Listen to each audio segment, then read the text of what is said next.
Hello students, स्वागत है आप सभी का हमारे यूट्यूब चैनल पर जिसका नाम है सौरभ क्लासेस। आज मैं राजनीति विज्ञान से काफ़ी रोचक विषय राज्य विधानमंडल, उसका गठन, शक्तियाँ एवं कार्यों का वर्णन, विशेषकर झारखंड के परिप्रेक्ष्य में ये लेकर उपस्थित हुआ हूँ। तो चलिए शुरू करते हैं।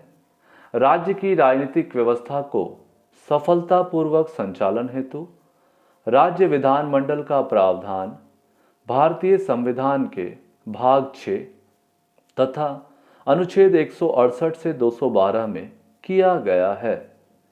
राज्य विधानमंडल के गठन में कोई एकरूपता नहीं होती है। अधिकतर राज्यों में एक सदनीय व्यवस्था है, जबकि 7 राज्यों में द्विसदनात्मक व्यवस्था है। भारत में 22 राज्यों में एक सदनीय व्यवस्था है। झारखंड भी मूलतः एक सदनीय अर्थात विधानसभा वाला राज्य है। झारखंड विधानसभा में कुल 82 सदस्यों की क्षमता है। इसमें 81 सदस्य राज्य की विभिन्न विधानसभा क्षेत्रों से निर्वाचित राज्य के प्रतिनिधि होते हैं, जबकि एक एंग्लो इंडियन सदस्य की नियुक्ति राज्यपाल द्वारा की जाती है। राज्य विधानसभा में 28 अनुसूचित जनजाति, 9 अनुसूचित जाति तथा 44 सामान्य श्रेणी के लिए सुरक्षित है। इसका कार्यकाल 5 वर्षों का होता है, लेकिन बहुमत नहीं होने पर यह पूर्व में भी विघटित हो जाता है। भारतीय संविधान के 95वें संशोधन अधिनियम 2009 द्वारा विधानसभा सीटों का आवंटन 2020 तक के लिए किया गया है। यह एक विशेष बात है जो नोट करने योग्य है कि 2020 में संविधान संशोधन के 104वें संशोधन के तहत एंग्लो इंडियन सीट समाप्त कर दी गई है। यह 126वां संविधान संशोधन विधेयक है, अर्थात जो पहले 82 सदस्यों में 81 सदस्य होते थे और एक एंग्लो इंडियन सदस्य की नियुक्ति होती थी, अब उसको 2020 में एक संविधान के 126वें संशोधन के तहत इसे विधेयक के तहत इसे पूरी तरह से समाप्त कर दिया गया, अर्थात अब एंग्लो इंडियन सदस्य की सदस्यता नहीं होगी।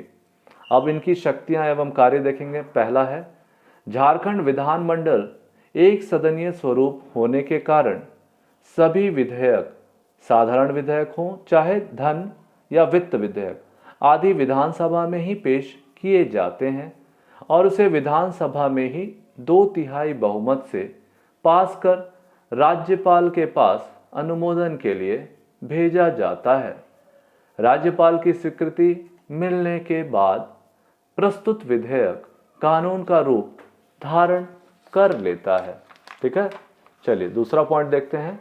विधानसभा को राज्य के बजट को तैयार करने और उसे लागू करने का अधिकार होता है। विधानसभा में राज्य के वित्त मंत्री राज्य का बजट प्रस्तुत करते हैं। इसके उपरांत इस पर चर्चा और बहस होती है तथा विपक्ष की सलाह को देखकर इसे बहुमत से पास कर राज्यपाल की स्वीकृति हेतु भेज दिया जाता है। तीसरा है, विधानसभा में राज्य मंत्रिपरिषद जो वास्तविक कार्यकारी शक्ति का प्रयोग करती है, पूर्णतया विधानसभा के प्रति उत्तरदायी होती है। विधानसभा के सदस्य मंत्रियों से उनके कार्यों के संबंध में प्रश्न कर सकते हैं तथा संबद्ध मंत्रियों को उनके प्रश्नों का उत्तर देना पड़ता है। यदि विधानसभा मंत्रिपरिषद या सत्तारूढ़ दल के विरुद्ध अविश्वास प्रस्ताव पारित कर दे तो समस्त राज्य मंत्रिपरिषद को त्यागपत्र देना पड़ता है।